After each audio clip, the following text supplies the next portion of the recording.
ఏడాది కాలంలో పార్టీ శ్రేణుల్ని అక్రమ కేసుల నుంచి కాపాడడంలో లీగల్ సెల్ ఎంతో కృషి చేసిందని, పేద ప్రజల పక్షాన ప్రభుత్వంపై పోరాడడంలో లీగల్ సెల్ ముందుంటుందని మాజీ చీఫ్ విప్ దాస్యం వినయ్ భాస్కర్ అన్నారు.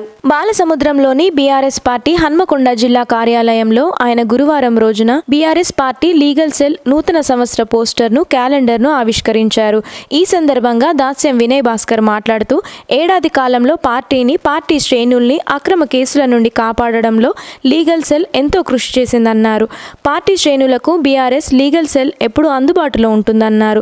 సమర్థవంతమైన అడ్వకేట్లు లీగల్ సెల్ను ముందుండి నడపడం అభినందనీయమన్నారు. ఈ సందర్భంగా లీగల్ సెల్ సభ్యులను ఆయన అభినందించారు. వారు చేస్తున్న సేవలను కొనియాడారు. ఈ కార్యక్రమంలో లీగల్ సెల్ అధ్యక్షులు వినోద్ కుమార్, కమిటీ సభ్యులు శివరాజ్, జనార్దన్ గౌడ్, పార్టీ నాయకులు పులి రజనీకాంత్, వెంకన్న తదితరులు పాల్గొన్నారు.